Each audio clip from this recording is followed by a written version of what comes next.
اتوقع راح يجيكي انتقادات كتير بالتعليقات بما انه الدنيا رمضان ولبسة توب شرعي وصورتي على اغنية، بس برأيي لا تهتمي. بطلب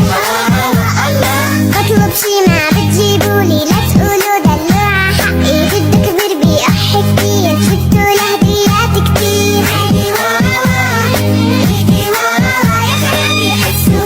تعرفي انك انت بتشبهي التريتابيس. التريتابيس هي تاني وحدة ما بعرفها انا بالاسماء او بالاعداد، بس هي رقم 2. حلو الفيديو كمان. بطلب شي ما بتجيبولي، لا تقولوا دلوعة حقي، جد كبير بيقح كتير، جبتوا لهديات كتير. كمان الفيديو طالع بطريقة كتير عفوية، برافو. في فيديو رح احط لكم اياه هون. نظامي هي البنت هيك. بطلب شي ما بتجيبولي، لا تقولوا دلوعة حقي، جد كبير بيقح كتير، جبتوا لهديات كتير. مبالغ فيه للفيديو كتير كتير. بطلب شي ما بتجيبولي، لا تقولوا دلوعة حقي، جد كبير بيقح كتير، جبتوا لهديات كتير. يلي بيطلعوا بعلاقة حب انا مالي معهم.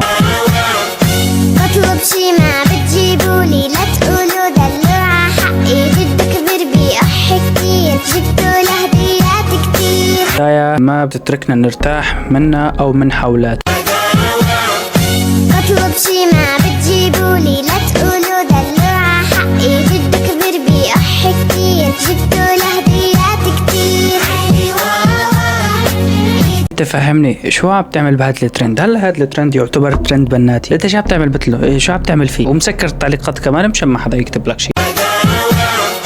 بطلب شي ما بتجيبولي، لا تقولوا دلوعة حقي، جد كبير بيقح كتير، جبتوا لهديات كتير.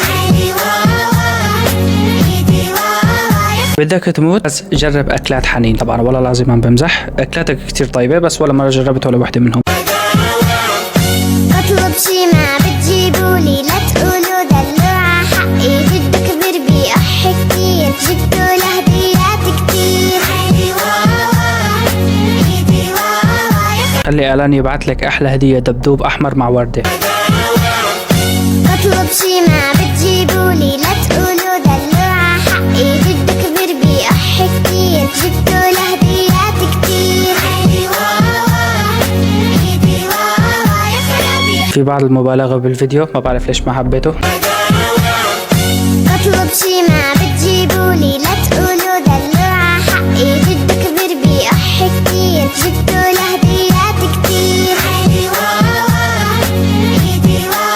خلينا ناخذ الامر بجدية. ايش انتوا شو بتعملوا بهذا الترند؟ الترند معروف للبنات، يعني هذا الترند بده انثى، انتوا شو بدكم بهذا الترند؟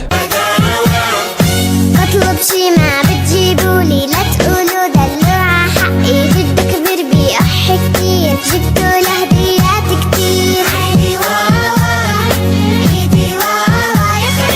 شوفي اول شيء انت من مصر، مع احترامي لاهل مصر، احترمي الحجاب بوضعه على الراس، يعني مبين الشعر ومبين الرقبه. بدك تكملي بهالحجاب حطي بطريقه حلوه تناسب المجتمع وتناسب الشيء اللي انت عم تقدميه، لا تحطي بطريقه مثلا تبيني رقبتك تبيني شعرك، يعني حيجيكي انتقادات كثير. نصيحه مني عدلي طريقه لبس الحجاب.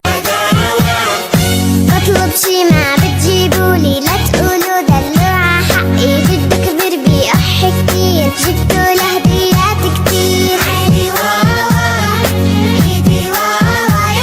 شو عملت انت؟ شو قدمت؟ شو سويت؟ بحياة ربكم ولوم، في شيء اسمه صناعة محتوى، في شيء اسمه هبل، انت هذا اسمه هبل ما اسمه صناعة محتوى. ما بيهمكم في اطفال عم تتابع، في بنات عم تتأثر، يعني صناع محتوى عندكم ارقام طب دموا بالشيء اللي عم تقدموه، لا تقدموا هبل، قدموا شيء تستفاد منه الناس ولو